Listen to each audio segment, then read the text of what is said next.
السلام علیکم ورحمۃ اللہ وبرکاتہ۔ اے حضرات، جیسا کہ میں نے اسلام کے بارے میں بتایا تھا، اب میں مسلمان کے بارے میں بتانے کی کوشش کروں گا۔ آئیے جانتے ہیں مسلمان کون ہیں۔ مسلمان وہ لوگ ہوتے ہیں جو اسلام دھرم کو مانتے ہیں اور اس کے سدھانتوں کا پالن کرتے ہیں۔ مسلمان اللہ کی یکتا پر وشواس کرتے ہیں اور محمد صلی اللہ علیہ وسلم کو اللہ کا پیغمبر مانتے ہیں۔ مسلمانوں کے کچھ لکشن ہیں، آئیے جاننے کی کوشش کرتے ہیں۔ اللہ کی یکتا پر وشواس کرنا۔ مسلمان اللہ کی یکتا پر وشواس کرتے ہیں اور اس کے علاوہ کوئی اور ایشور نہیں مانتے ہیں۔ محمد صلی اللہ علیہ وسلم کو پیغمبر ماننا۔ مسلمان محمد صلی اللہ علیہ وسلم کو پیغمبر مانتے ہیں اور اس کے سندیش کو مانتے ہیں۔ قرآن کو پوتر پستک ماننا۔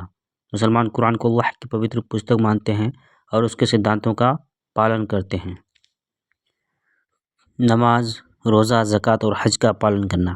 مسلمان نماز، روزہ، زکوٰۃ اور حج جیسے اسلامی سدھانتوں کا پالن کرتے ہیں۔ اللہ کی مرضی کا پالن کرنا۔ مسلمان اللہ کی مرضی کا پالن کرتے ہیں اور اس کے آدرشوں کا پالن کرتے ہیں۔ ان شرط کے آدھار پر مسلمان وہ لوگ ہوتے ہیں جو اسلام دھرم کو مانتے ہیں اور اس کے سدھانت کا پالن کرتے ہیں۔ یعنی کہ جتنے سارے میں نے بات بتائی، اس بات پر ماننے والے کو مسلمان کہا جاتا ہے۔ اگر کوئی ان ساری باتوں کا پالن نہیں کرتے ہیں تو مسلمان کہلائیں گے، لیکن ایمان میں کمی آ جائیں گے۔ مسلمان کے لیے دو چیز بہت ضروری ہے۔ ایک ہے ایمان لانا، یعنی کہ لا الہ الا اللہ محمد رسول اللہ کلمہ پڑھنا صدقے دل سے، اس کو کہتے ہیں ایمان لانا۔ اور دوسرا ہے شرک سے بچنا۔